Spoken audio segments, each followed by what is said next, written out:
Hello, my name is Marcus. I'm the compiler of a collection of therapy quotes entitled 1001 Windmills of the Mind, a collection of quotes taken from what's often called the psychodynamic or the psychoanalytic perspective, which long ago, as I understand it, was called philosophical medicine, because this perspective seeks to heal the inner child of the past.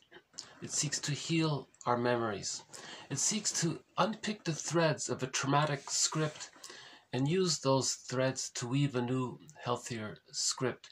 These quotes are helping us to be our own caring witness. Grief is healed when it's witnessed by a caring other. So to one degree or another, we can be our own caring witness. These quotes are helping us to be our own metaphorical Fisher person, where we bring up material from the unconscious. So in a myth or fairy tale, the ocean is the symbol of the unconscious. So when we bring up a fish, it's like bringing up something that we don't know about ourselves, and we accept it. So the character might eat the fish, for example. So he brings it in, he integrates it into himself, or he synthesizes. One quote is, psychoanalysis leads to psychosynthesis. If it doesn't lead to psychosynthesis, then it wasn't a true analysis. Right? And we have other metaphors for this perspective. These quotes are helping us to be our own existential detective, to help us link whatever our repetitive behavior is that we feel is unhelpful, identify it to when it began long ago, and then to see it acted out in the here and now, in the present, to make these links. And if we can make that link, there's sort of an aha moment, and then we can choose differently. So these, we're trying to heal our memories, not change the past, but to augment and to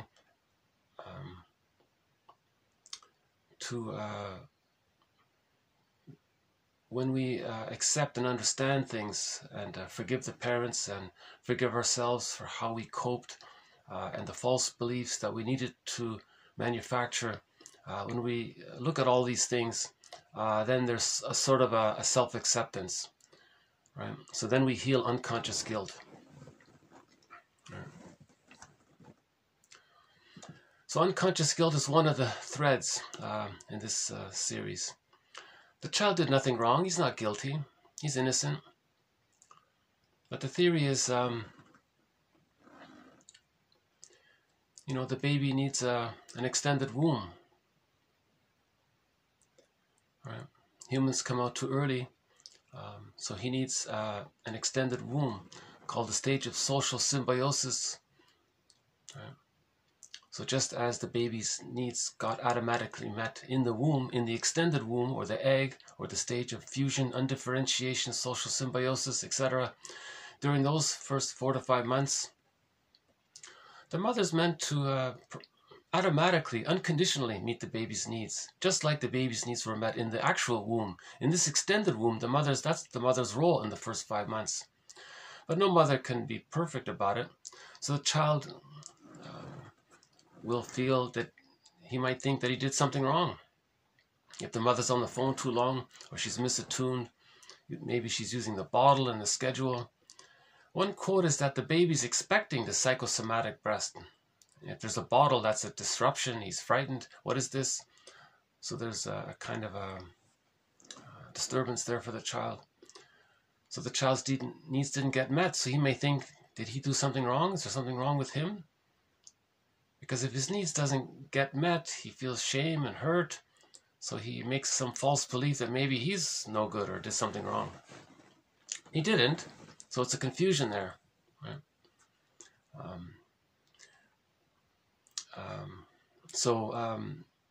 If we can accept these kinds of ideas, or if we can consider the psychodynamics of what goes on and look back at it, then we're one metaphor is that we're healing our memories. We're giving we're constructively augmenting our memories so that the effect of those memories have changed. So we want to change the effect of our memories by being our own caring witness. So we don't literally change the past, we accept it, but we add understanding to it, and then the effect of it changes, that kind of thing. So Lowald has a quote. Actually, in the last video, there was a quote by Chinen about that. In the video marked TQ 1661 to 1663.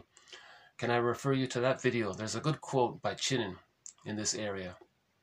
I think he paraphrases Lowald very nicely in that quote.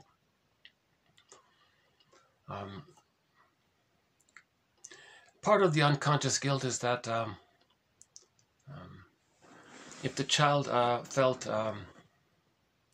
disappointed in the first early months, weeks, months, if that's a trauma there, when there's a trauma, the child wants to master that. So he recreates, so later on in life, he may recreate situations in his life where he's disappointed. So he can manage that, and maybe he can handle it, then it's less painful, then he no longer repeats disappointments in his life. So he might choose the wrong partner or the wrong job, or he might have something good in his life but sabotage it somehow, or scare people away, or do something wrong, or he's unconsciously reliving that original disappointment. That's one theory around this unconscious guilt, sometimes called hidden guilt. One book is called Invisible Crime. The child thinks he committed some kind of an invisible crime, that he wasn't good enough for his mother. Otherwise, why did the mother reject him, or punish him, or refuse him, or withdraw her love? He makes these false conclusions. So that's part of this unconscious guilt area. So we have a collection of quotes all throughout this series, just on this topic of unconscious guilt.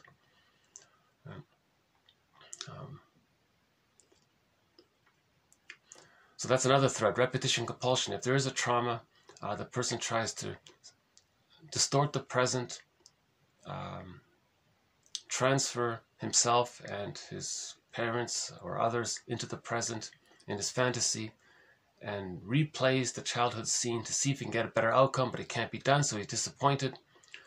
So again, he feels, so we call this the repetition compulsion. So in effect, he's constantly living the past in the present because he's trying to get a better outcome. But it's a secondary delusion. It can't be done.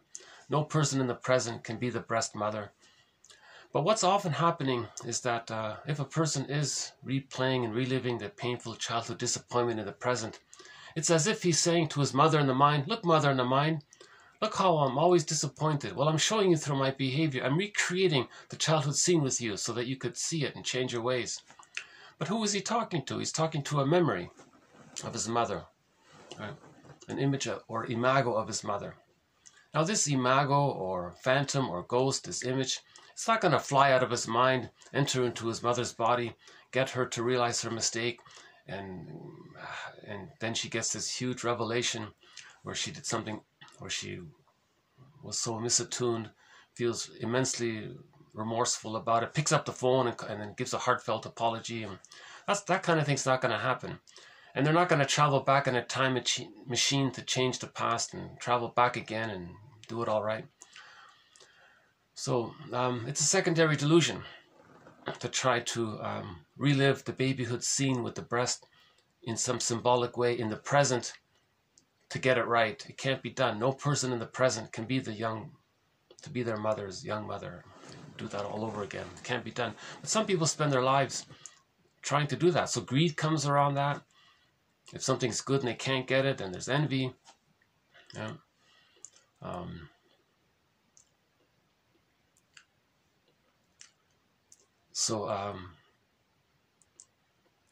If the child is traumatized, he might identify with the aggressor. So if the mother's on the phone for too long, the child thinks he's terrible. Again, the child has no concept of that in 5 minutes maybe the mother's going to arrive. He's just terrified now. He wants to be comforted now. And he's scared. Now, if he's so frightened, he sort of represses his true wishes and needs. and he identifies with the aggressor. He adopts his mother's mind, so to speak, his mother's attitude, his mother's treatment of him, and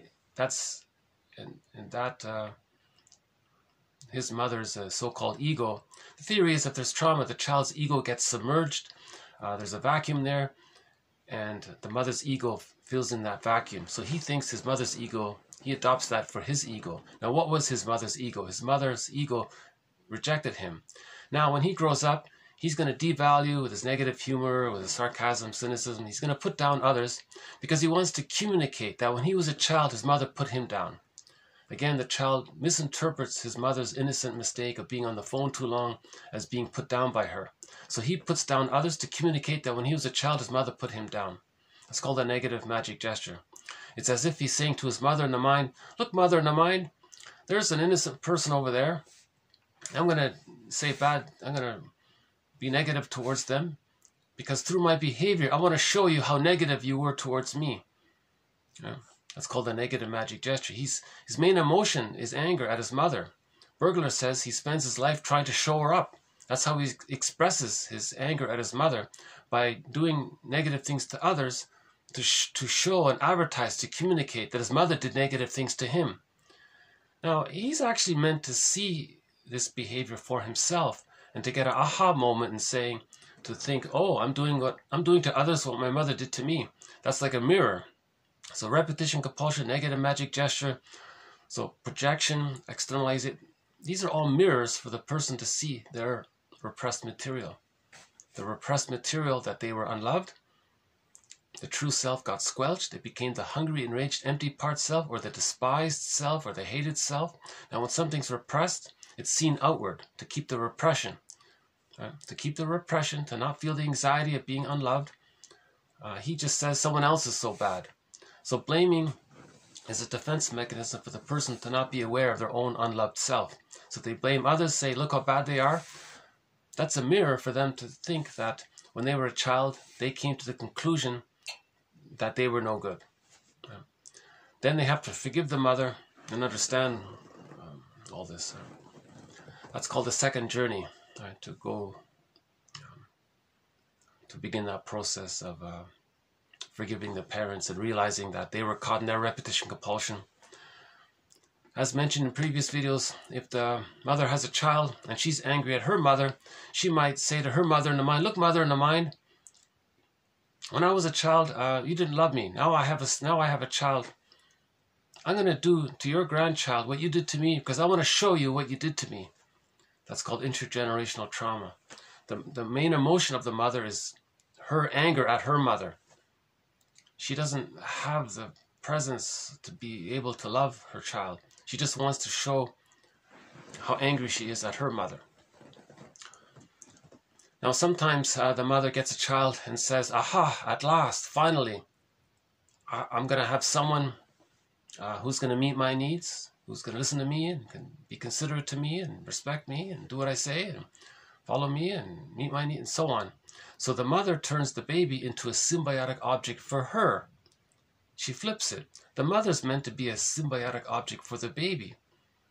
But she flips it. She turns the baby into a mother for her.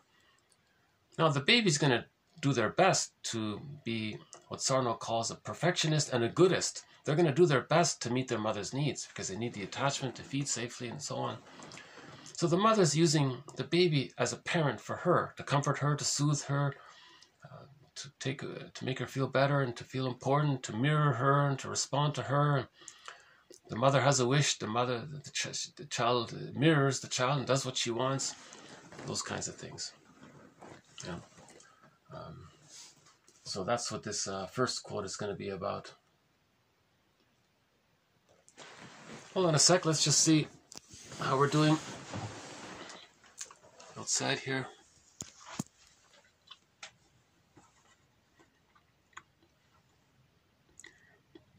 Yeah, there's a lonely crow there. Can you see the crow? Okay.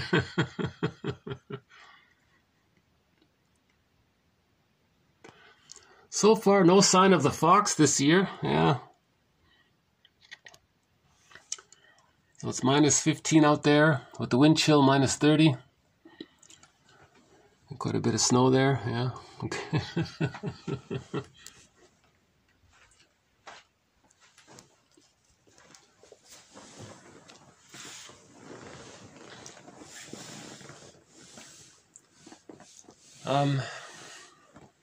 Every major defense mechanism is a threat. So unconscious guilt is a threat. Repetition compulsion is a threat. Negative magic gesture is a threat. Identification with the aggressor is a threat. The moral defense is a threat. The moral defense is the child accepts the belief that he's no good. When the mother's misattuned, that leads to the unconscious guilt. We have over 30 threads, and they all overlap with each other. So sometimes when I'm presenting, I feel like I'm blurring them a little bit. I'm eagerly trying to pass along the ideas, and we have a thread on symbiosis. Let's just start then with symbiosis. So again, the baby needs what's called optimal symbiosis during the first 4 to 5 months. That's like this second egg, like a second womb. The child needs to get his symbiotic needs met in the womb. Now, if the mother is using the baby to meet her needs, he's not getting it. Right? So he'll be his main emotions. He'll be quite angry about that. His MO in life will be all about power and control, trying to get someone else to be their symbiotic object for them. They're still trying to get their needs met. You see. So the theory is the child needs to enter into the psychological egg in order to hatch out of it to reach the psychological birth at the age of 3. So Mahler says that the psychological birth of the baby doesn't automatically take place with the biological birth. That there's this process called the separation-individuation process, and it begins with this egg. The child needs the egg to hatch out of it to reach the psychological. If he never enters into that egg, or if he does enter into the egg but it's negative and he's stuck there, you see, the main emotions are hate, greed, envy, spite, vindictiveness, schadenfreude. Love and gratitude haven't entered the psychological picture because he's still enraged at his mother. Right? Now he may mask it over with rationalizations or something to justify his behavior. But what he's doing underneath, he's still trying to get someone else to offer them a positive symbiosis. It can't be done. Yeah. So in previous videos, we've covered some of the personality patterns that spring forth when there's arrested development or fixation between birth and 3. If it happens in the first 5 months, that leads to certain personality patterns. If it happens between 5 months and 18 months, that leads to other personality patterns. Between 18 and 36 months, that leads to other personality patterns. So I won't redo them here. Right? But each of those personality patterns in of themselves are a sort of thread throughout this series. So let's go back to the symbiosis. So this is TQ 1864.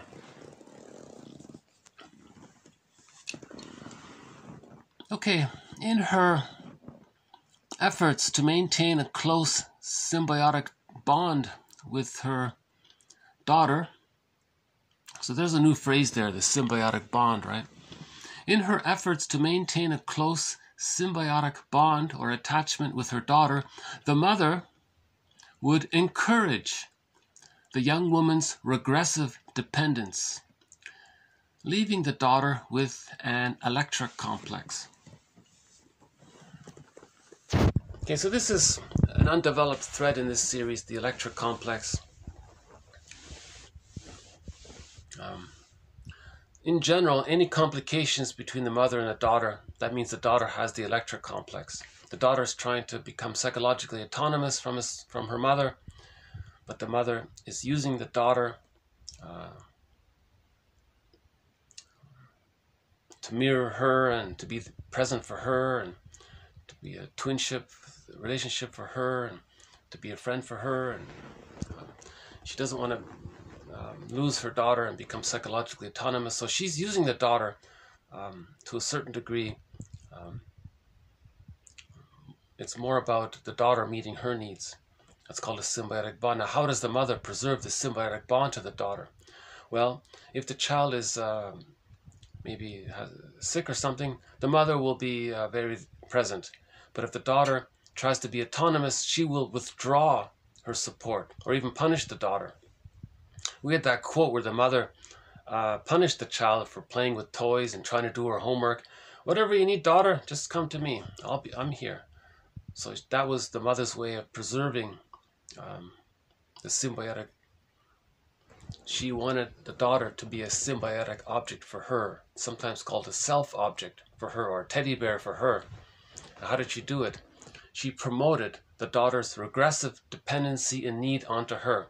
Whatever you need, daughter, just take it to me. What, you're trying to be autonomous? You're doing your homework? You're learning your things? No. And she punishes that. So she frightens the child around that. So that daughter ends up with what's called the Electra complex. Now, if it's the son, we're calling that the mother complex. But if it's the daughter, we're calling that the Electra complex. Just for clarity. To avoid the confusion around the other terms. So again, mothers are there to meet the needs of the baby, not the other way around. If it is the other way around, so we're calling that the Jocasta style of mothering. So a mother doing this, she's using what's called the Jocasta style of mothering, using the child to comfort her. So it's as if that mother's saying to the mother in the mind, look, mother in the mind, you see how I'm using your grandchildren to meet my needs? Well, that's not right. I'm trying to show you that I needed to get my needs met from you. Now, can you apologize and change your ways and correct it? No, it can't be done. But that's how angry she is. She's just mainly trying to show her anger at her mother. She can't truly get her needs met by parentifying the children. That's called failed empathy. No children can do it. It'll make her feel good for a while, but it doesn't help her to get better. Now, Lucy Holmes, one exception to this is Lucy Holmes. She says that some mothers actually do succeed in parentifying the child, and then the mother feels free afterwards. The child, many of these children are a mess, but she feels better. That's she has two books called. One is called The Internal Triangle, and the one is Wrestling with Destiny by Lucy Holmes. That's sort of the exception to the theory.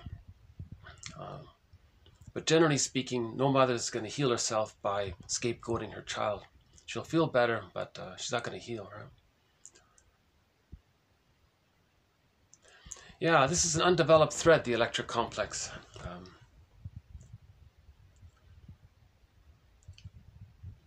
So if that daughter has the Electra complex, she grows up and has a child. Let's say she has a daughter. She might do the same thing. Right? She might say to the daughter, sorry, daughter, I didn't get the love I needed, so I'm going to not give you the love that you need because I want to demonstrate through my behavior towards you what my mother did to me. Right? That's called intergenerational trauma. Or that daughter might do the same thing and parentify her daughter to meet her needs. So there are two versions of the Jocasta style of mothering. One is the mother devalues the children to communicate that when she herself was a child that she was devalued because her main relationship is the battle in her mind with her mother. That's one version. The other version is she has the child and she tries to manipulate or coerce or brainwash the child or something to be a parent for her.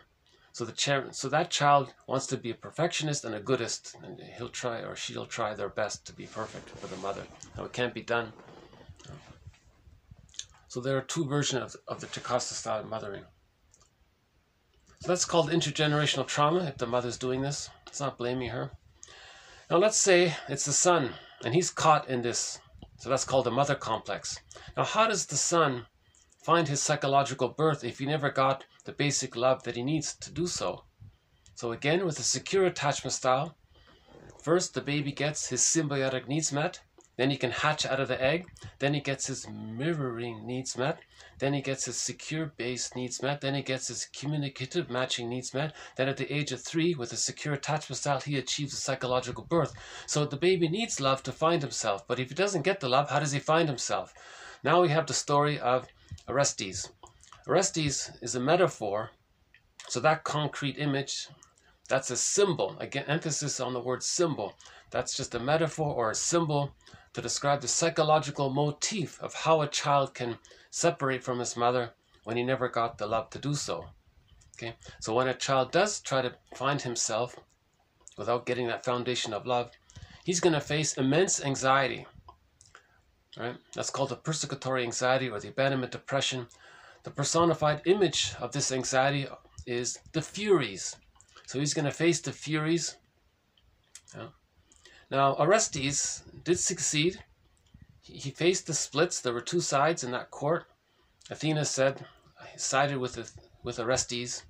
And the Furies became gentle feelings. So his persecutory anxiety were changed into gentle feelings. They served him.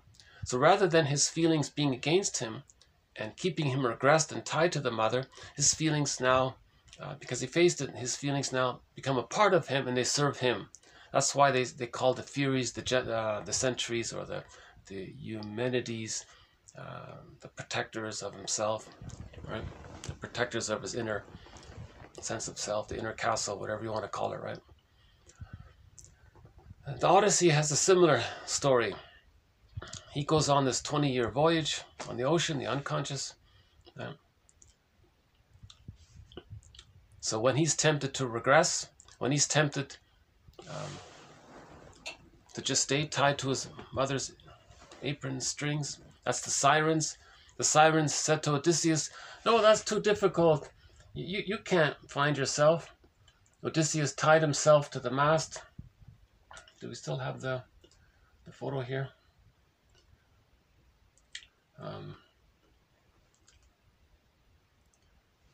Hold on a sec.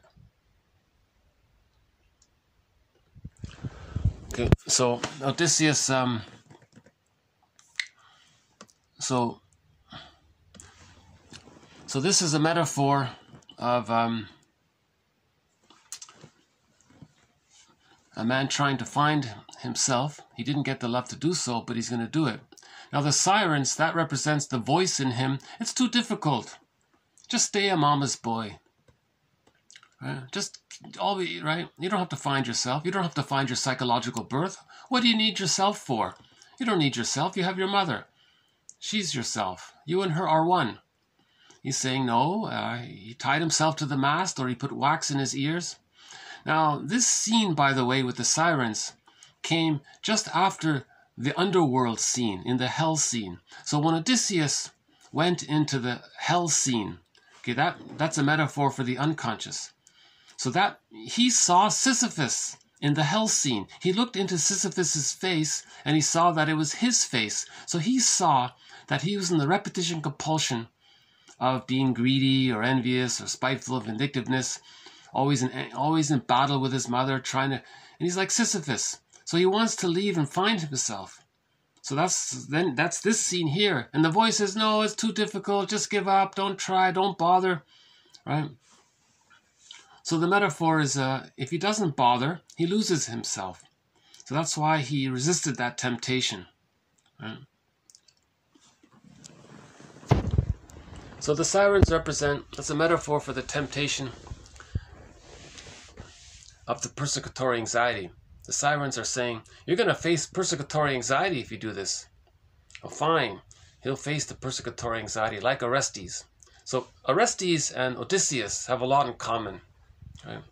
They are role models for men and women, actually, on how to find the psychological birth. Man's main task is to find his own psychological birth. Man's main task is to give psychological birth to himself if he didn't get it naturally by the age of 3 with a secure attachment style. Roughly 70% of the children, according to one estimate, didn't get a secure attachment style. So that's why we have all of these myths and fairy tales.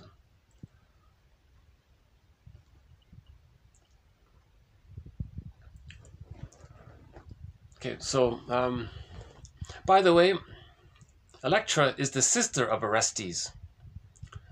So we can displace Orestes and say that Electra did it. Electra separated from the mother. Athena said okay, and her persecutory anxiety became gentle feelings. Right? So we can displace the story of Orestes because in the dream world, in the unconscious world, there's displacement, there's condensation, things can flip around. Right? So again, the dream world, and myths and fairy tales are called soul stories. It's based on primary process thinking. There's condensation, there's displacement, there's no time there. So it's a different world, right? This primary process thinking world, that's one world, the world of dreams, myths, fairy tales, and so on. Then we have secondary thinking, our conscious rational mind, right? So we want to use our conscious mind to augment and support our painful memories, right?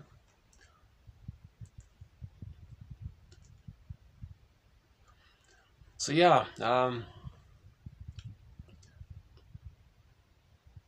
so how does Electra, okay, so if a woman has a mother complex, how does she find her psychological birth?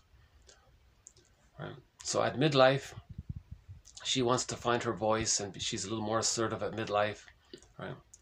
That's why women at midlife tend to be more extroverted and a little more assertive and more vocal. They're trying to find themselves, right?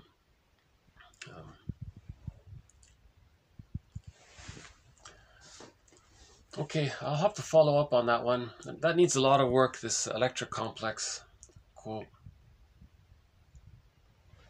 Okay, the next one here, TQ 1865.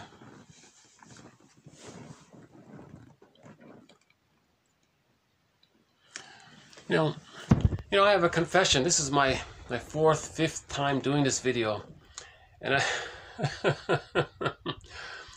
and I'm trying to remember what I said and didn't say in the previous videos. And sometimes as I'm speaking, I'm regretting, geez, I said it better in the previous video, and I should have just kept. So this video is a little bit, I'm a little bit muddled. I'm more muddled than usual.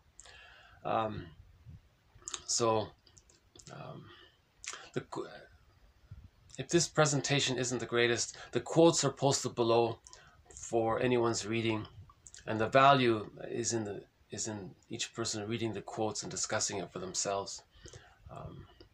Some of my presentations are better than the last one. Wasn't bad. I think the last one was good, about Chinin's work, TQ 1861 to 63. I thought I delivered that one fairly well. Some videos I'm delivering it in a muddled way.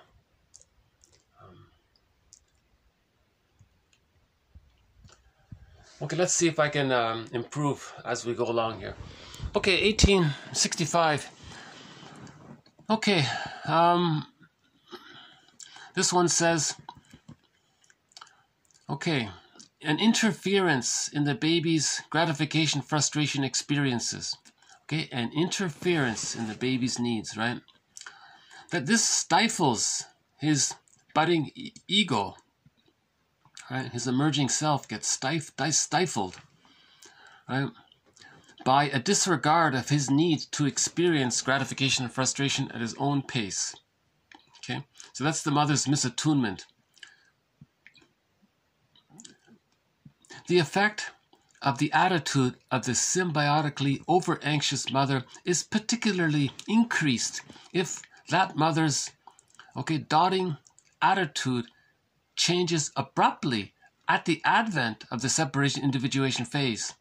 The complementary stifling factor is the well-known clingy, infantilizing mother who needs to continue her overprotection beyond the stage where it is beneficial.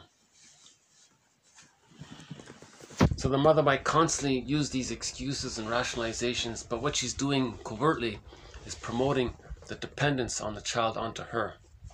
Yeah. So again, this is the Jocasta style of mothering.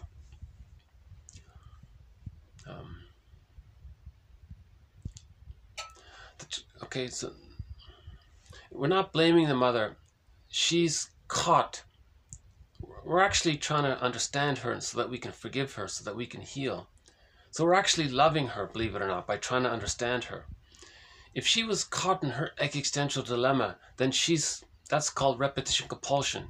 She's going to do to her child what her mother did to her, because she wants to communicate what her mother did to her by demonstrating what her mother did to her, by repeating and mimicking her, by doing to her child what her mother did to her. Okay, so we're trying to understand her. Her positive intention is to express her anger at her mother at what happened to her, so we can forgive her, so we understand her positive intention. So the mother's positive intention is that she's trying to express her anger at her mother. And she's so angry that she doesn't have the love to give to the child, because her main emotion is anger at her mother. Yeah. So we want to understand why she's so angry. What happened to her when she was a baby?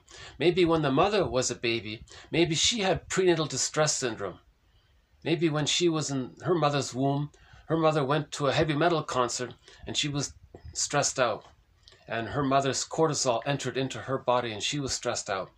Or maybe when she was in the womb, she was kicking and the cord got twisted and wrapped around her and she couldn't breathe very well, leaving her vulnerable and susceptible to birth trauma if there were complications at the birth. Maybe the mother did have birth trauma. Maybe she was separated too long, and when the baby was returned, her mother rejected her because of the hormone changes. So maybe she didn't have a secure attachment style herself. That makes her angry if she didn't get a secure attachment style. Maybe she didn't enter into the symbiotic egg with her mother. That means her philosophy is just power and control. That's it. Or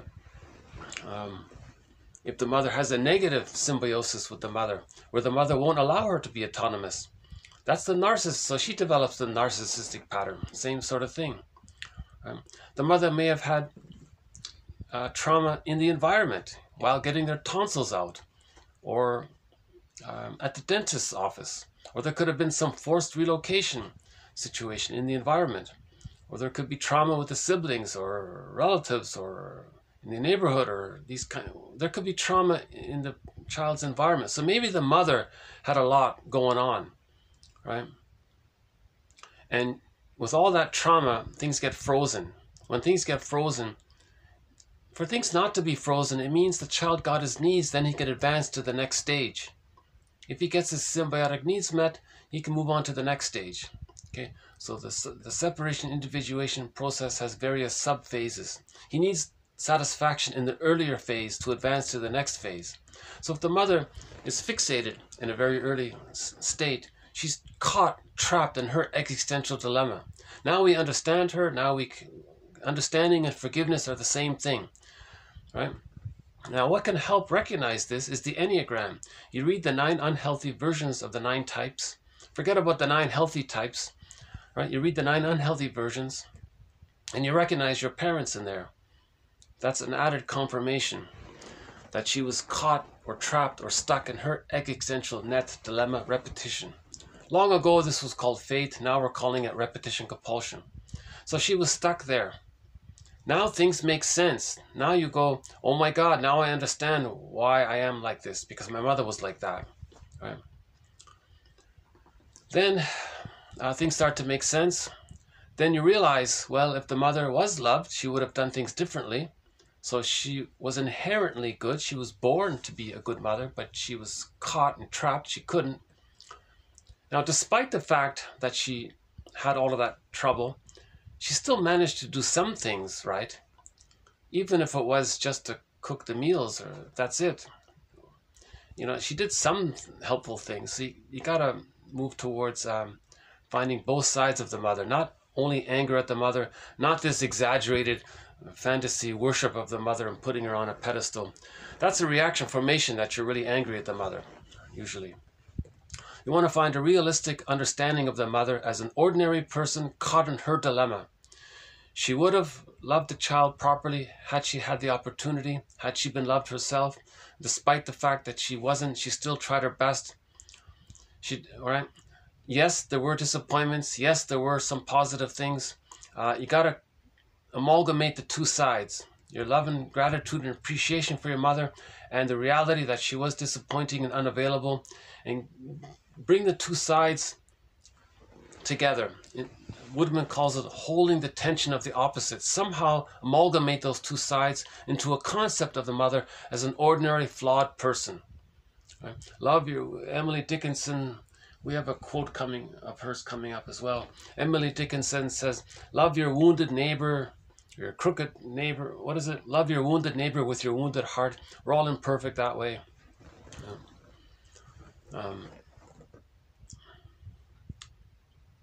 So these quotes are helping us to forgive and understand, right? This exaggerated idealization of the mother and putting her on a pedestal on a Mother's Day, the world's greatest mom, that's a continuation of the baby's moral defense. The baby must think the mother's great to compensate how frightening she was. The more over-idealized you put the mother, that's almost in direct proportion of the reality of how painful she was. So they're both. So you want to acknowledge both sides of the mother. It's called healing the splits. So the mother is one person, but in our unconscious fantasy, we have images of goddesses and demons, idealization and over-devaluation. In the unconscious, that can lead to prejudice, repetition, compulsion. If splitting is still being used, that prevents mourning. Splitting precludes mourning. Splitting precludes access to the true self, the real self, the capacities of the real self. If mourning doesn't take place, the person becomes a curmudgeon late in life because they're still angry at the mother. They're trying to show her up. They're going to be negative towards others to communicate that when they were a child, the mother was negative towards them. Why is the child still using splitting? If the mother's too frustrating, the child can't hold on to the two sides. He rejects that she's frustrating and has this hallucination that she's a goddess. That's how the child copes. That's called the moral defense. Okay? He makes this little moral decision that the mother's this goddess and he's no good. That's how he can feed and relate to his mother and have nourishment and get by. So the child's a genius to survive. If the child accepted the reality that she was so misattuned and not meeting the baby's timing, the child would be he would try to run away, but he can't run away. He's got to feed. How does he feed? He hallucinates that he's bonded to a goddess, right? A good mother. You see, that's called the moral defense. Now, if that's stuck there, okay, that's what religion's for. It promotes that. There's this grand goddess in the sky, and you're going to be one with them. It maintains the moral defense. Okay? So that means we have a thread on the psychology of religion. It promotes the splitting by not making you aware of splitting. By promoting the fantasy of the moral defense, you're not healing the splits. Spirituality is healing the splits, facing the persecutory anxiety, facing the furies, right? Letting Athena help you to heal the splits and turn your persecutory anxiety into gentle feelings. That's the spirituality world, right? So religion promotes the splitting because if there's splitting, then people end up with a prejudiced personality, us and them, and religion is a tool of the plunder system. How do you plunder? The only way to plunder is if you have people with the prejudiced personality, right? If people have the prejudiced personality, there's the us and them, then they get others to do all the work, and then the plunder takes place. Now this plunder, the theory is 10,000 years ago, this plunder mentality was born with the birth of agriculture and so on. So it's nobody's fault. It was an accident 10,000 years ago. We discovered farming. We got all this serotonin. Our brains habituated to this high level of safety. If there were weather problems, we panicked. So then out of the panic, we invented this system called pillage. Now, how do you pillage? You need the us and them mentality. But for 150,000 years, people had a tolerant personality. Babies got a secure attachment style, and they had what's called I'm okay, you're okay.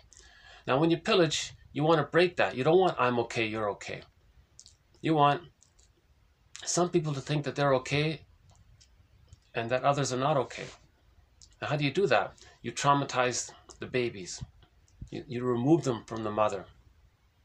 And then when she's returned, the baby will be angry. He'll identify with the aggressor.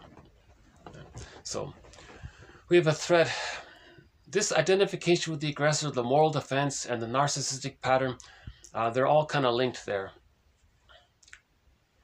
I'm doing it again. I'm kind of blurring a number of concepts into a little mess there.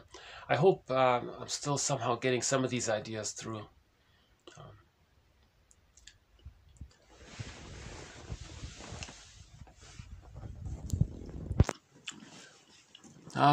Okay, so this one basically says that the child has a timing. Okay. If the mother disrupts the baby's rhythm and timing, that's a trauma for the baby, right?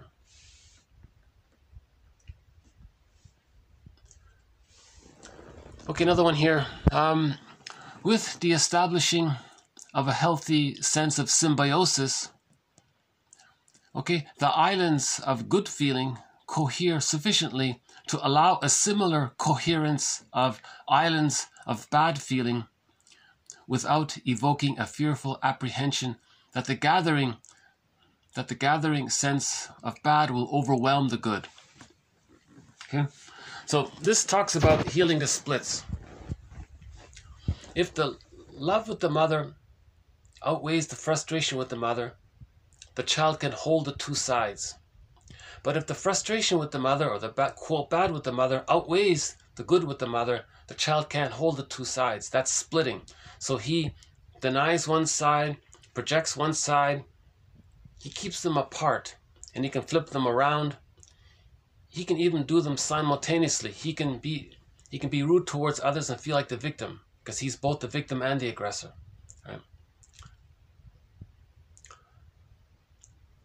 Because of the fusion, the child's concept of himself and his concept of the mother are fused. So if there's trauma during the fusion phase and he identifies with the aggressor, if he's negative towards others, to communicate that his mother was negative towards him, because of the fusion, he feels that the other person just was devaluing towards him.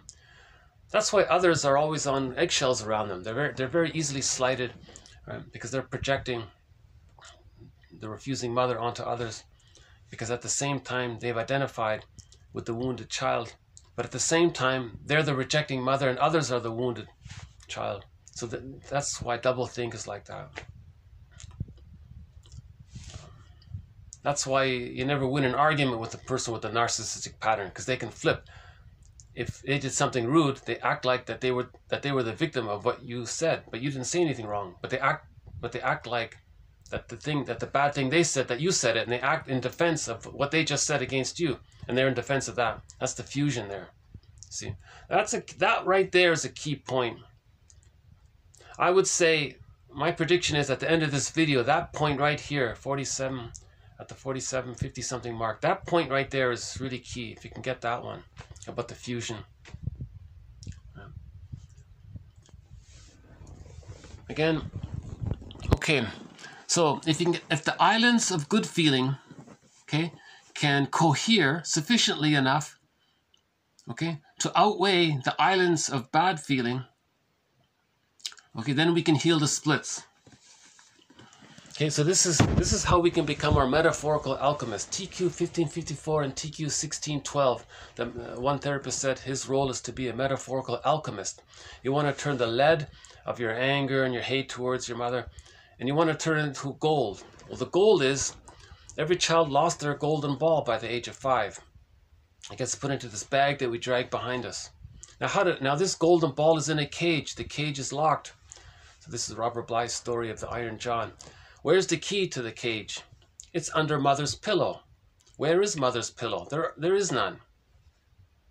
You have to create it. How do you create it? You have to bring the two images or imagos of the mother, the good mother and the bad mother, you have to bring them together to one image of the mother.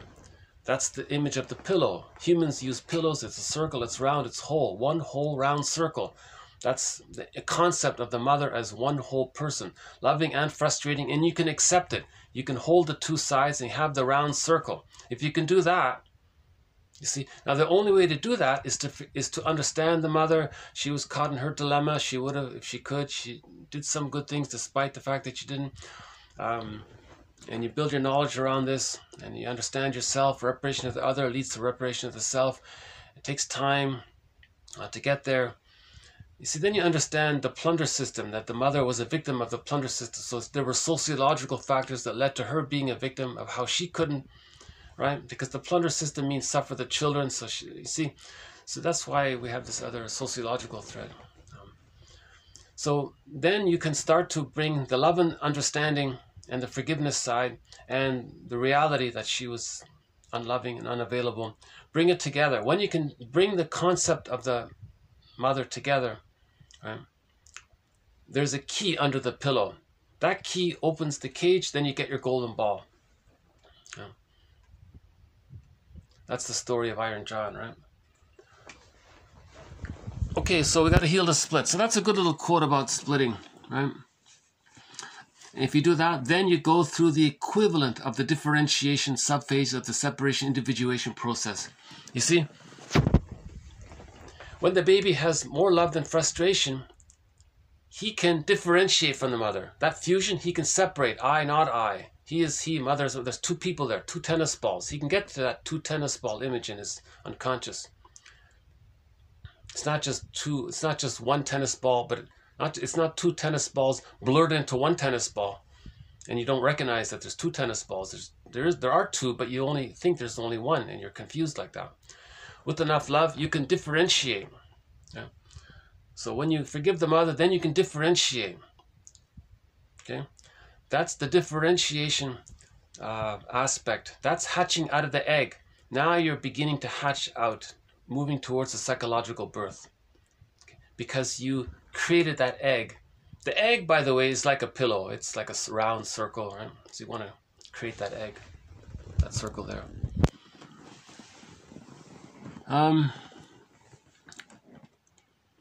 Okay, let's move on.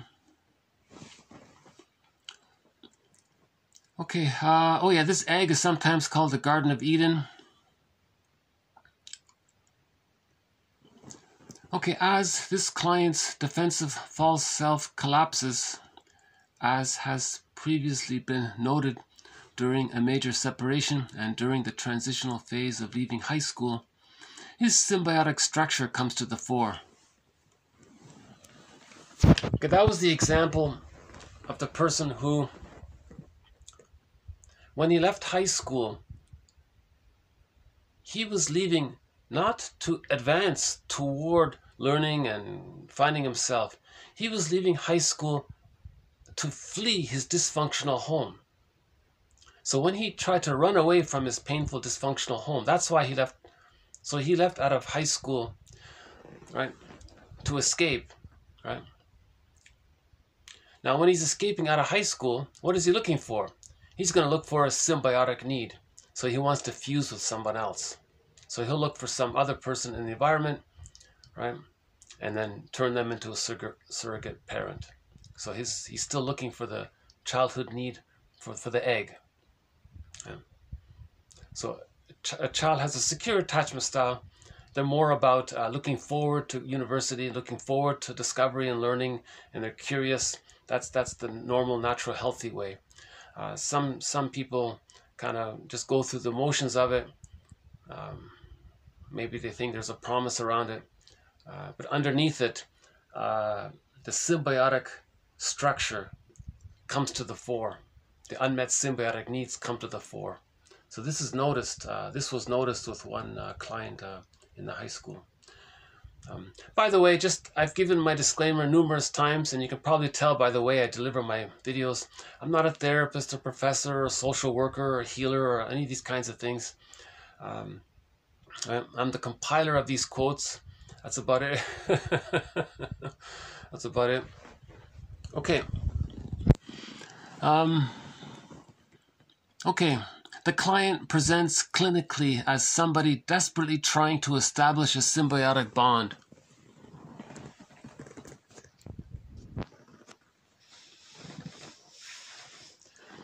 Just a news item. Recently, the singer, what's her name again? Ronnie Spector, is it? She sang that song, Be My Baby, or something. There's a cover. Whitney Houston's mother, Cissy Houston, does a cover rendition of that song.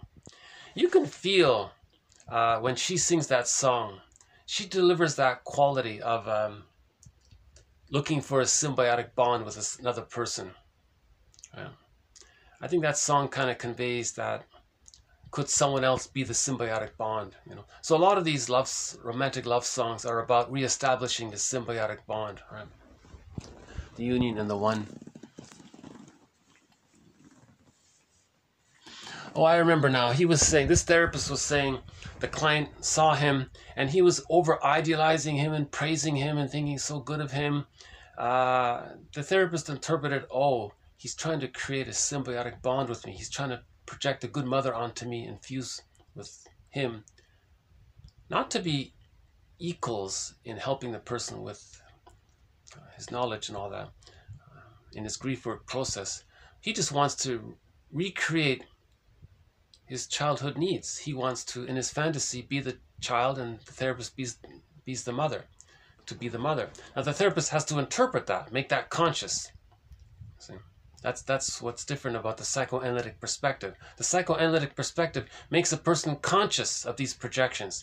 But the religion says, oh no, we don't want you to be conscious. We want you to indulge in that. You know, we want you to feel good for the while, to maintain that, right? That's the difference.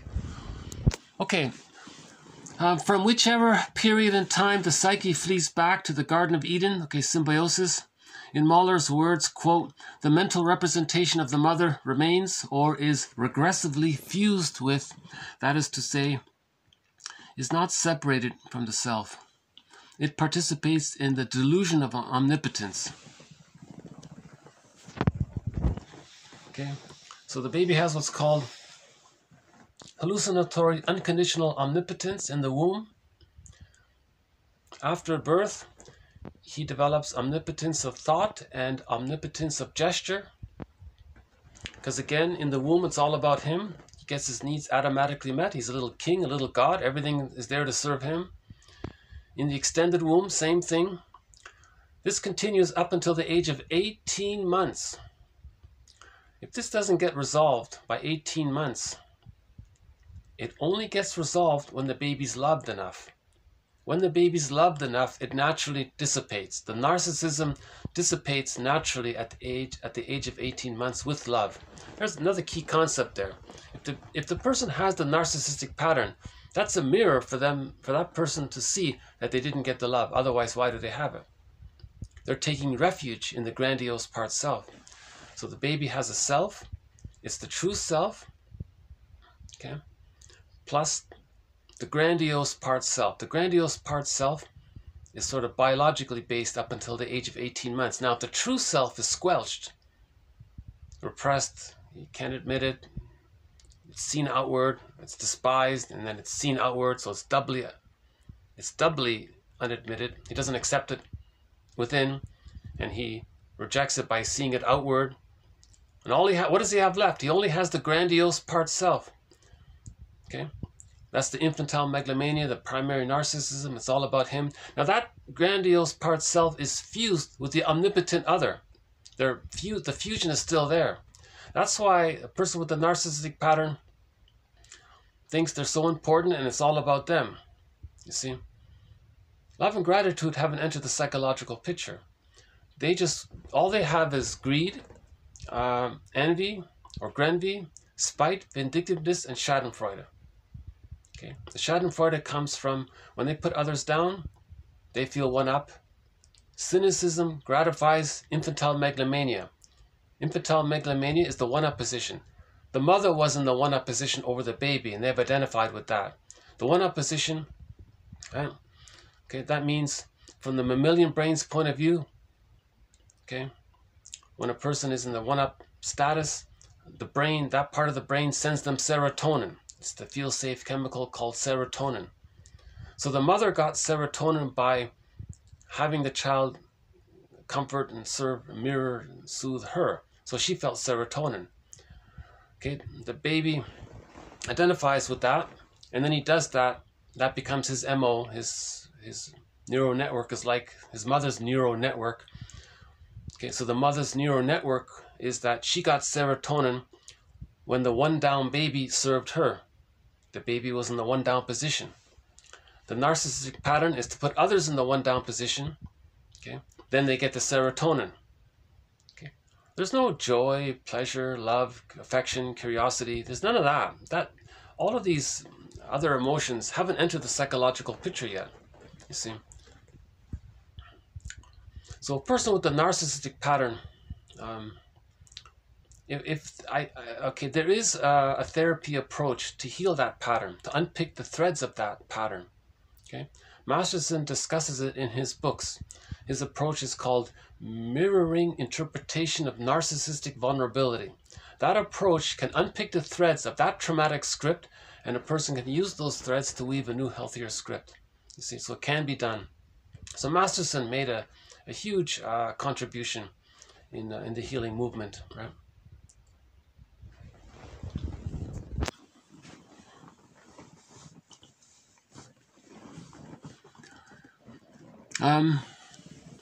I notice myself being a little more animated as I speak because I'm still frustrated that I had to interrupt all my earlier videos.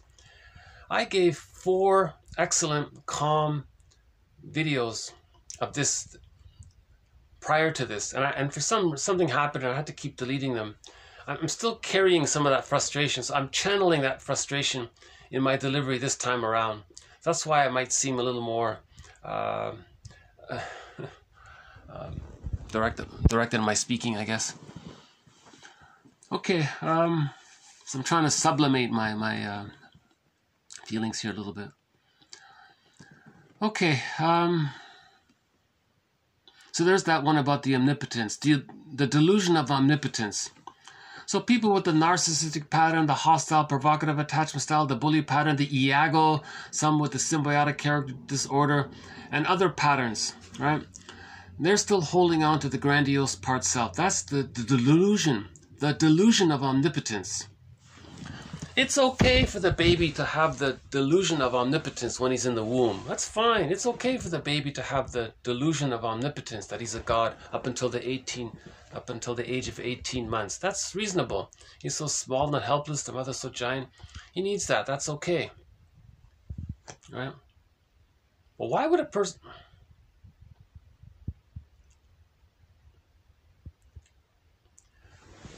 Because the delusion of omnipotence is the mindset that I'm okay, you're not okay. Now, when he says you're not okay, he means he not okay seen outward. He's mimicking his mother's attitude that she was okay and the baby was not okay. Now, that's the baby's misinterpretation of what his mother thought. The mother unconsciously rejected the baby. So the baby's understanding of his mother's opinion is that the mother thinks that she's okay and the baby's not okay. Now, that fake attitude he accepts for himself. Then he mimics that. He says that he's okay, because that's what his mother said. Now, the mother said that the baby wasn't okay. So he says that he as a baby wasn't okay or isn't okay, but it's seen outward. When something's repressed, it's seen outward. It's projection. That's the mindset of, I'm okay, you're not okay. That's the prejudiced personality. That's an aberration. That's trauma. Okay? So this fake, I'm okay, you're not okay, that's trauma. The codependent pattern is a little bit better off. They say, I'm not okay, you're okay. Or the other one is, I'm not okay, you're not okay. Those 3 are all signs of trauma. It's an aberration of development. It's arrested development, relational trauma, developmental trauma, a fixation at the rejection level of not getting their symbiotic needs met, a fixation at the rejection level of not getting their mirroring needs met. For the codependent one, it's a fixation at the rejection level of not getting their communicative matching, secure base needs met. You see? Those 3 are aberrations. That's an insecure attachment style. That's the trauma. Normal, natural, healthy development is I'm okay, you're okay. That's the 2 tennis balls. Okay? Concept of the self that's whole, the concept of the other that's whole. Then we can love our wounded neighbor with our wounded heart. There's 2 ordinary people here. We're all the same species. They're all people. We're all one family. We're all cousins. Jane Elliott says we're literally all cousins. Yeah. We all evolved. Another thing we all have in common is we all evolved from this guy. Do we still have it here? Okay. We all evolved from this guy. So one theory is that for 1 million years, we were him, Homo bodoensis. Okay? So he's us, but he doesn't have the cortex, right? So he doesn't have language, right, or cognitive skills. He's probably all pure intuition, I guess, all right brain. So all children got a secure attachment style, you see? And then 150,000 years ago, this guy, for some reason, developed a cortex. And when that happened, we called him Homo sapiens. So we're all Homo sapiens, an evolution from Homo bodoensis. You see? So we're all the same species, right? So we're all in the family, right? We're all the same, right? And yes, because of weather and diet, there's been variations, right? But that's a frill, that's superficial. We're all still Homo sapiens, regardless of the superficial frills, skin tone or bone structure a little bit or size a little bit. If some people ate a lot of, if some people were in places where they were hunting mainly, that was one diet. If some people were in places where they grew grains, they had to cooperate to create irrigation systems for the common good. So they developed a psychology of a more common communal mind, right, to grow crops. So there are some frills based, that's the theory, by the way, by, what's his name? Oh, Thunder. From about 1 month ago, we had a quote from Thunder about that. But basically, the weather and the location and the food, it affected our appearance a little bit. It affected maybe the way we think or orientate ourselves based on how we caught food. Thunder was saying that tribe, was it in Tahiti? The fish just swam into the harbor and the people just scooped up the fish, so they were all very calm. But in some other island or some other place, they had to go out into the stormy ocean, so they had to be more rugged. So their personality changed a little bit. Then there's that book, The Hunter Diet and the Farmer Diet, sort of linked to that. So there are some little superficial variations, but we're still Homo sapiens. The core is we're all Homo sapiens, right? If you look at a person, I think one speaker was saying, people with a shade of beige tone of skin, oh, they lost their tan, that's all. They just lost their, Jane Elliott says that. Well, they just lost their tan, that's it. That's the only difference, they lost their tan. I don't know about this other theory that melanin gives people a little more vitamin D or vitamin D, so they have a little more strength. I don't, that area I don't know anything about. But,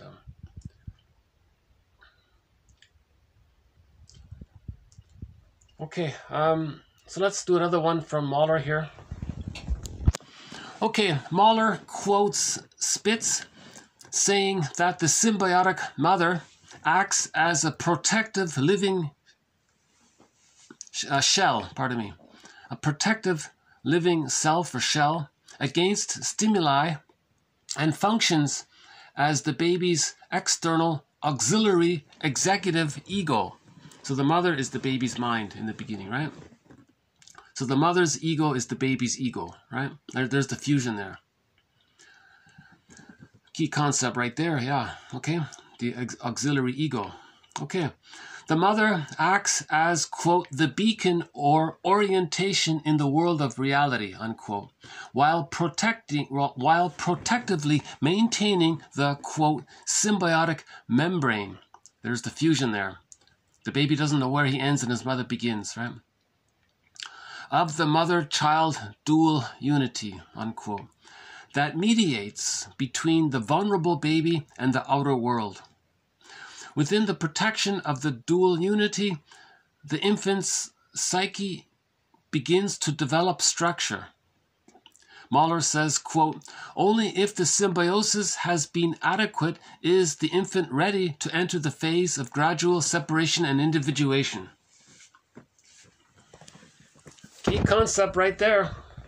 Key concept right there for developmental object relations theory. Quote from Mahler, "Only if the symbiosis has been adequate."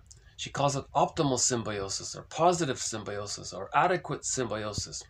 Only if it's adequate, then the baby is able or ready to enter into the phase of gradual separation individuation. So he needs to get his egg needs met.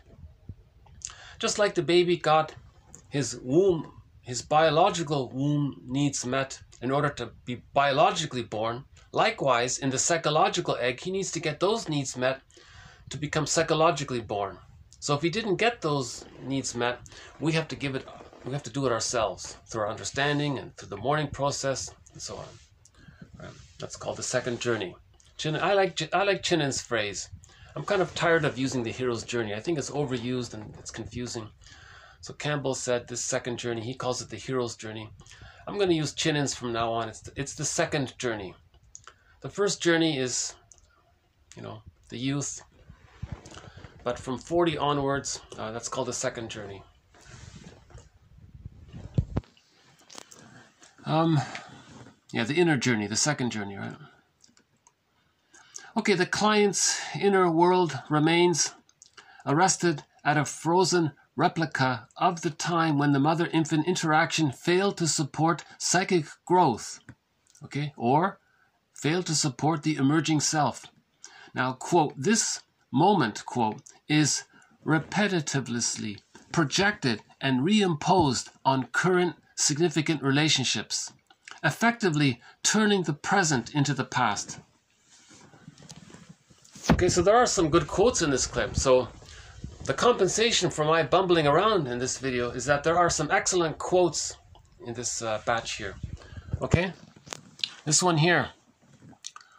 "The client's inner world remains arrested as a frozen replica of the time when the mother-infant interaction failed to support the psychic growth or the emerging self." Now this moment is repetitively, okay, there's Sisyphus, okay, because of repetition compulsion, there's a trauma. This moment of trauma, this moment in time of trauma, this time trauma moment is projected again and again and reimposed. So you want to coax others to play the role of mother or devalued self, right? It's reimposed or seen, right? Or in your fantasy, the other's the unloved child, the other's no good. There's prejudice, right from there. On current relationships, effectively turning the present into the past. So we're turning the present into the past. So projection, projective identification, negative magic gesture, repetition compulsion, transference, all of this activity, this is bringing the past into the present, turning the present into the past. The person's still living in the past, meaning they're not living in the present. You see? To live in the present, you need the psychological birth. Right? The psychological birth, you got to heal the splits. Then you get the key, you get the golden ball, then you get access to the real self and the capacities of the real self. One of the capacities of the real self is that it allows the person aliveness of affect, a wide range of affect, the ability to live in the present and enjoy the present moment. So joy, okay, is in the present. Joy is the serene, inexhaustible fullness of being. You got to be in the present for that. That's in the present. So joy is in the present. So you need the real self and the capacities of the real self. How do you get the real self? You got to get the golden ball. That's the true self. How do you get the true self? You got to get the key. Where's the key? It's under mother's pillow. Where's mother's pillow? There is none. You have to make it, even if it takes 20 years. Now this 20 years to create mother's pillow, that's called the second journey. Okay, because you're going to face the purgatory anxiety, you're going to face the sirens and all of these temptations, as described in those myths. Okay,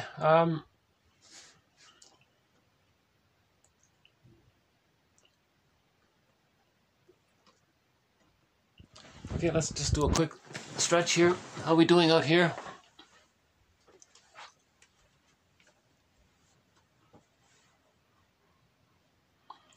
Yeah, it's a nice day actually, although it's minus 30 out there.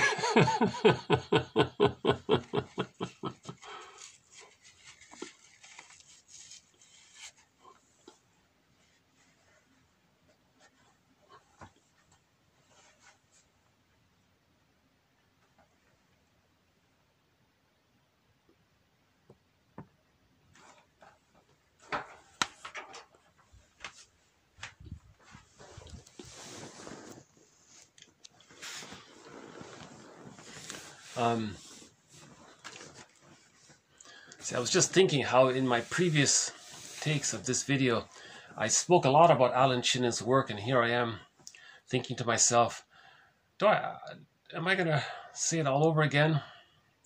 Yes, I will to some degree, at least partially. Yeah. In the last video, I highly recommend the last video, TQ 1861 to 1863, because I started a new thread called Alan's Chinnon's Middle Tales. Okay, so one therapist did a wonderful thing, I think. His major or his specialty is what's called adult development. He has a PhD in adult development. And the material is very dry. So what he did was he dug up, he looked into the fairy tale literature. He read thousands of fairy tales and found out that maybe 5% of them related to the second journey, are specifically related to the second journey. Most tales have an orientation around the first half of life. But in the second half of life, the fairy tales relate to after the children have grown up and left the coop, or if the person worked for 20 years and his job ended, now what? So this now what, right? Roughly at the age of 40. Right? So there are fairy tales that address this second journey. He calls them middle tales. Now these 50 plus middle tales, he retells them and puts them into 4 books. One of them, I just have one of them here. It's called In the Ever After. Okay. Classic, so you can see it there, right? Classic stories to illuminate the second half of life. Okay. Once Upon a Midlife. The other one is called In the Ever After. The third one is called Beyond the Hero. And the fourth one is Waking the World. These 4 books are excellent. These are great tales. They're not just amusing or entertaining. They're immensely entertaining and amusing, immensely interesting, very readable, very enjoyable tales, but it's more than that. Again, fairy tales are soul stories. Everything in a fairy tale represents one's psyche. A fairy tale, every character is a fantasized personification of our memories, aspects of ourselves, right? So just like you wake up in the morning, you had a dream, everything you dreamt belonged to your psyche, to your mind. Same thing with a myth or fairy tale. Everything belongs to one mind or psyche. That's the idea. Right? So myths and fairy tales are true on the inside, not on the outside. Anything described in a myth or fairy tale, that's a symbol. It's all metaphor. It's all symbolic. It's all metaphorical to describe what's called psychological motifs or psychological patterns or common psychological areas. Yeah. So Odysseus tying himself to the mast, that's the psychological motif of wanting to move forward and to heal while there's a temptation to just give up. And remember Odysseus, he could go to Lotus Land and just forget about it and return to symbiosis and just forget about, return to the Garden of Eden in his mind and just live in this timeless state in Lotus Land. That's regressing to the symbiosis. Okay? And Calypso offered that as well. She said, oh, just stay on this beautiful island with me and just be one with me. And that's a regression to the symbiosis. So there's a temptation towards that. And Odysseus he did regress, right? He did fall into those temptations. So finally, he moved forward.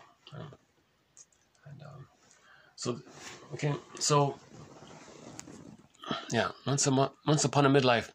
So these, let's see if I can dig it up here. In the last video, I highly recommend these two tales here. Okay, I very strongly recommend these two tales here, number 5, number 6. One is called The Wife Who Became King, and number 6 here, The Lute Player. Now these are all excellent, don't get me wrong. There are 20 middle tales in this book, but those two in particular, women will love them. I think absolutely women will love them. Because I say this because this one here, The Lute Player, this is like the story Odyssey, the story of the Odyssey of Odysseus. It's a man there. Imagine a woman in that role. That's the lute player. The lute player is sort of a female version of the Odyssey. Right? So I think these two tales are excellent for women. Now for men, in the book Beyond the Hero, there are two great, I think there are amazing tales. One is called Go I Know Not Whither and Bring Back I Know Not What. Okay, that's the unconscious, and bring up the fish, reintegrate, find yourself. Second one is The King and the Ghoul. Right? Ghoul is the shadow teacher, right? Shadow self. So the personification of our unconscious, the positive intention is there's a force that's helping us to synthesize what we lost. So there's this innate drive for healing. The whole point of this book, Once Upon a Midlife, is to show that fairy tales are not merely entertaining or poetic. They are thoroughly practical, offering important insights about midlife. Youth tales begin when the young hero or heroine leaves home. Sometimes this is voluntary and the youth seeks better fortune in the world. At other times, the departure is fearful and forced. The parting is often a willing one for some, for example, going off to college, or it can be traumatic, like those leaving a dysfunctional home. So youth tales talk about this. Now middle tales talk about, what the individual achieved in youth with such effort and struggle is all re-examined. It's all re-examined. It's called the Mid-Life Audit. That's the second journey. To question everything, right? In the midlife. For example, the first reversal or questioning, reversal from youth, right, involves giving up the magic of youth. Okay? So the magic of youth, by the age of 30, they're going to be a millionaire, all these things. So whatever grand dreams they had, they got to question that, right? The second questioning, men in the first half of life denied their feelings, so now they want to face their feelings. So it's a reversal. In the first half, men denied their feelings. In the second half, the men look for their feelings. So that's the reversal, right?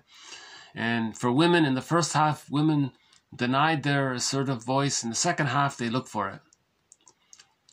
Okay, the danger here is cynicism. Having believed too much as youths, middle-aged men and women are tempted to believe too little.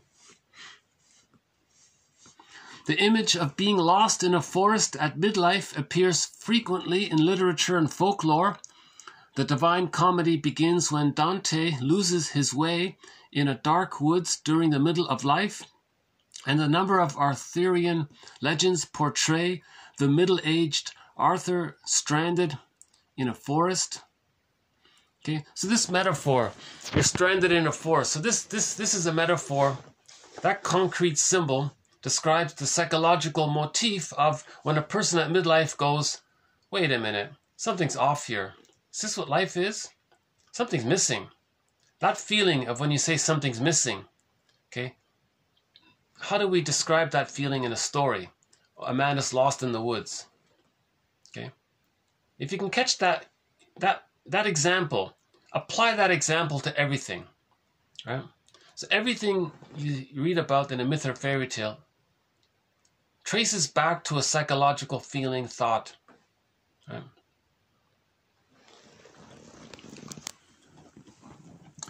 Okay, having presumably spent his youth trying to become a hero,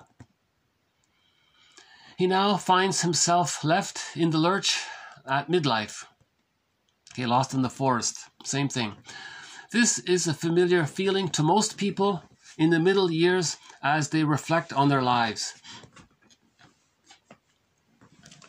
Okay, so a little empathy here. Chidin estimates that roughly 20 to 30% of people viscerally feel that, oh, something's wrong, something's missing. Sometimes there's a delayed onset of it. A person can feel this at the age of 60. Masterson has an example of a guy who felt it at the age of 80, and he became an elder at the age of 82 or something.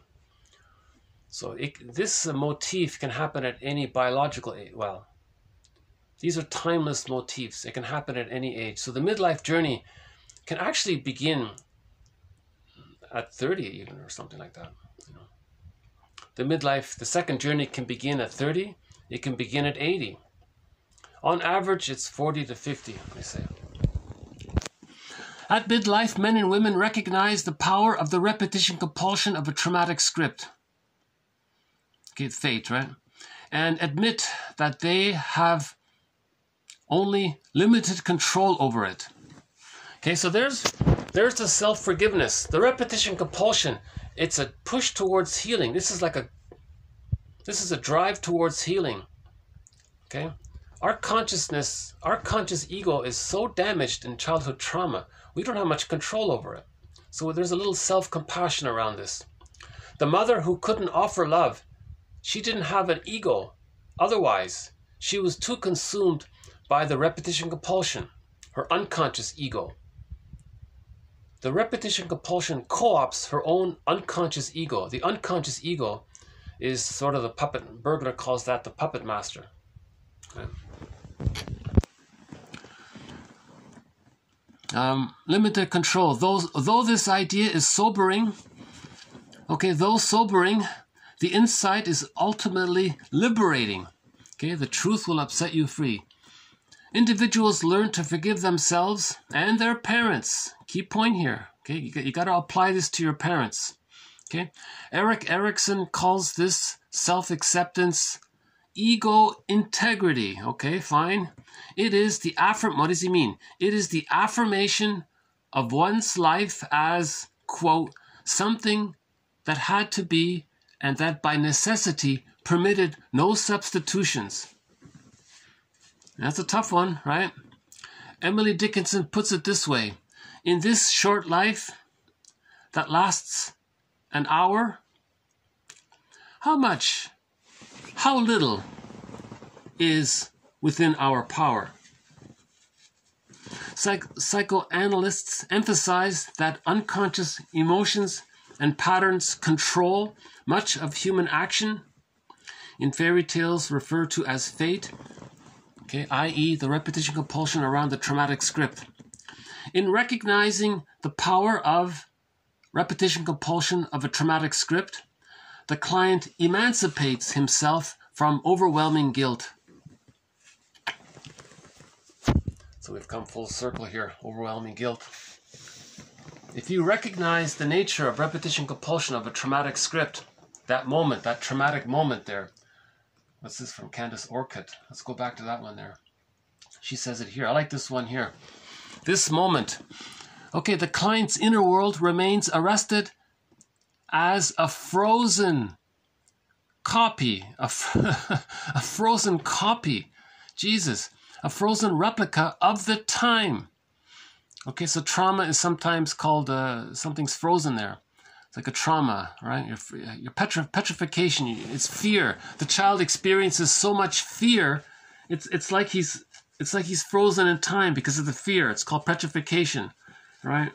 He's turned to stone or something, right? Like that song, turned. Remember ELO, Turned to Stone or something? Maybe it's from that, huh? When the mother-infant interaction failed to support psychic growth, okay? The mother-baby interaction failed to support the child's emerging self. The child had what's called an emerging self, a self that wanted to emerge. But the mother-child interaction failed it. Now that failure, it's frozen, it's a moment. This moment is repetitively projected onto others, reimposed onto others. That's called projective identification, coaxing others to play roles, giving other people identities. You're reimposing the childhood past into the present. Okay, this is called transference. Onto people in the present, effectively turning the past into the present. And we did some quotes from a self-help author, Rico. Was it David Rico? He has a good book called When the Past is Present. That's a very good self-help book. That's the only one I recommend of his, by the way. It's called When the Past is Present, or When the Past is Present. I think that's it. When the Past is Present. That's an excellent self-help book. I've posted many quotes, a number of quotes from that book in this collection. If you go to the search engine and type in Rico, you'll get those quotes. If a person can become conscious of this idea, the image is Sisyphus, right? In the hell scene, there was Sisyphus rolling up that boulder. He could never succeed. He had to do it all over again. He was stuck like that. That's what we're talking about here. This quote talks about Sisyphus. You see, and it's powerful because the positive intention is the person is trying to get in touch somehow that when they were a baby, they didn't get their needs met. The mother was on the phone too long. The mother was using the bottle, misattuned. The mother read a magazine. She was confused. Or the mother didn't get love herself, so she doesn't have it to offer. Or the mother's so desperate to get love, to be loved herself, that she converts the baby into a teddy bear for her. Those kinds of things. You see? Now, what can help with this is that quote, the importance about when the baby's born, the baby's handed to the mother right away. Barring some emergencies and special exceptions, the baby is handed to the mother right away, because at the moment of biological birth, the mother produces all of these hormones to help the baby fuse with her. But the key point is, at the same time, this helps her, the mother, to get in touch with her mother instincts. She gets in touch with her motherliness. She gets in touch with her maternal, libidinal life force availability becomes available to her. This helps her to be attuned, to be able to match the baby's rhythm. So she can be in sync with the baby's rhythm. It's called entrainment or intunement. Music, she's got to be in tune with the baby. Right? She's got to be in tune with the baby. The baby is the leader. She's got to follow the baby. Right? Whatever the baby wishes, too cold, too hot, too hungry, the mother has to be immediately, automatically attuned for the first 4 to 5 months. Then the baby can hatch out of that egg. Then from 5 months to 18 months, the child is the world is his oyster. He's still a little king, a little god. That's great. He's going to run around, think everything around him is there to serve him, just like the breast served him and the mother served him and the womb environment served him. The environment there to serve, same thing. Okay. During that time, he's exploring. Okay. He's making mistakes and he's discovering things. The baby's going to look to his mother's eyes. The baby has to see in his mother's eyes that the mother accepts that the child is learning and growing and has this emerging self. Right? If that takes place, it's called mirroring. If the child sees that the mother accepts that he's going to become a separate person, differentiation. right? Hatched out of the egg, differentiation takes place. Right? If the child sees that, then at the age of 18 months, the grandiose part self, the omnipotence dissipates. That's natural development. He now gets that there's two people. He's a person, his mother's a person. He's moving towards I'm okay, you're okay. Now he still has I'm not okay, mother's okay. That's okay. Between 18 months and 36 months, the mother's there as a secure base. Now the mother does what's called communicative matching. Now she shares her knowledge about what the child is learning. And the child sees that the mother accepts that the child is going to learn and be autonomous. You see, this is key there, because some mothers get it. They think, so let's say the mother allowed the child to differentiate.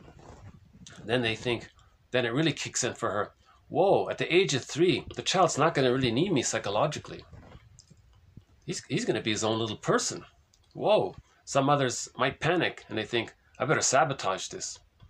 Then she doesn't offer communicative matching. She doesn't teach the child anything, or misleads the child, or frightens the child. To keep back to that first quote here, TQ 1864. In her efforts to maintain a close symbiotic bond with her daughter, or son, let's say, the mother would encourage the young child's regressive dependence, leaving her child with a mother complex. Okay, so it's a mother complex because the mother did too much on the child, impinged too much of her needs onto the child, impinged too much of her demands onto the child. That consumes the child's mind. He has what's called a mother complex. But let's say the mother accepts the idea, whoa, this person is unique. I kind of like it. This is cool. Wow. Wow, this is unique. Okay, then you read Ogmandino's, the scroll marked number 4, Nature's Greatest Miracle. This is Nature's Greatest Miracle. And she accepts that this is Nature's Greatest Miracle. One of a kind, unique person. Never in the history of mankind was there a person like this. Never in the future will there ever be a person like this. This is Nature's Greatest Miracle. And the mother has that feeling, and the child sees that the mother has that feeling, that he's Nature's Greatest Miracle, that he's unique. Then at the age of 3, the child gets the key out from under mother's pillow. He gets his goal. He has access to the real self. Okay? Now, when he has access to the real self, that means he can mourn losses. He can feel joy. He can live in the present. He can have I'm okay, you're okay with it in his marriage. Those marriages become like fine wine. His friendships are mutuality. Right? He can be creative and express his uniqueness. Right? And he doesn't feel guilty about it or anything. In relationships, he doesn't have some exaggerated babyhood fears of being impinged upon or engulfed or abandoned. Not at all, because he has the memory of being seen, accepted, soothed, loved, and so on. He has that as part of his psychic structure. It's called the holding interject, or the internalized good object. It leads to the ontological self and the sense of self. The child has that sense of self, ontological self. Chinnan calls it transpersonal psychology. You want to get in touch with that ontological self. Now, children at the age of 3 with a secure attachment style have that naturally, that connection to themselves. They're more centered and so on.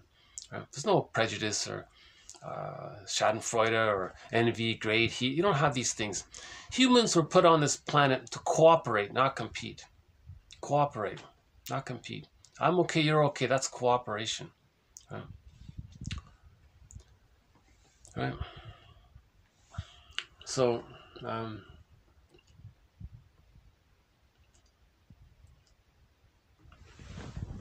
let's see. How are we doing outside? Yeah, nice day today. Okay. It's too bad I couldn't do this video outdoors. This would have been a nice day to do it outside, wouldn't it? Wow. I don't know if the water's frozen over there. Maybe, well, maybe not.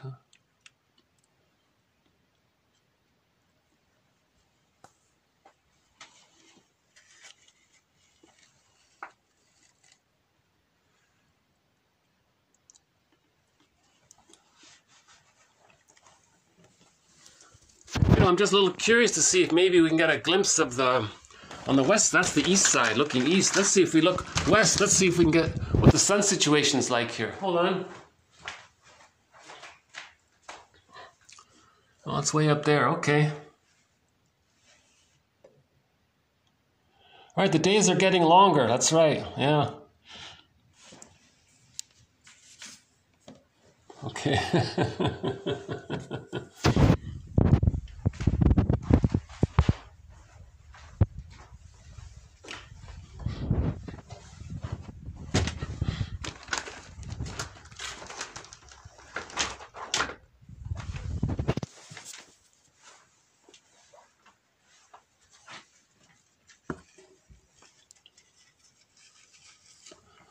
Where's the moon? Not yet? No, no moon. Okay.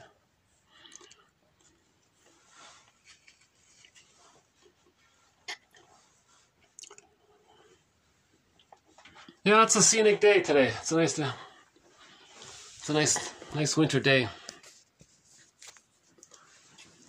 Okay. Speaking of frozen, well,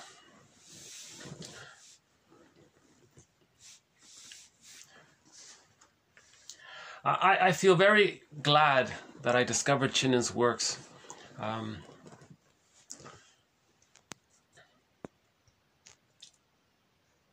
I think a good place to start would be In the Ever After. That's his first book.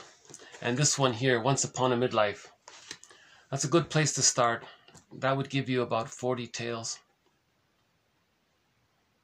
Or 30, 35, 38, 37 tales. 30 plus tales. And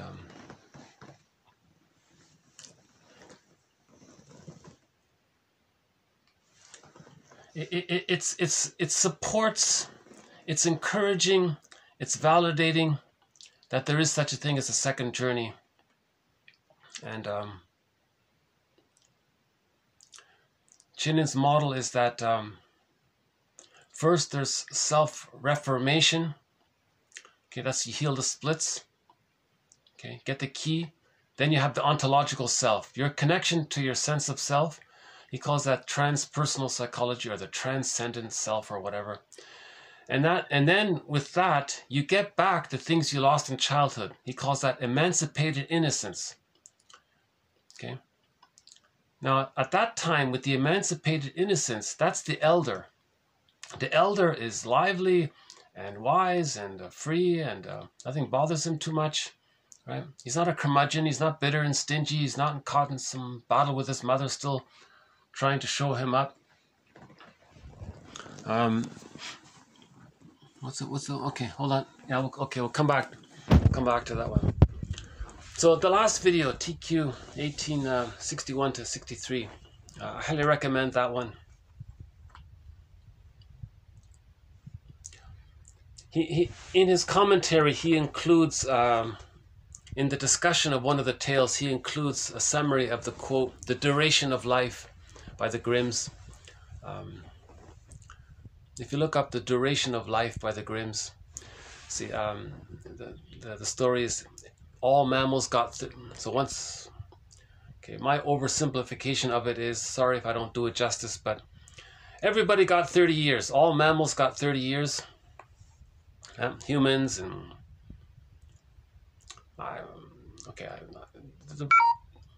the battery's empty. Oh, hold on a sec. Looks like it's gonna okay, there'll be a part 2.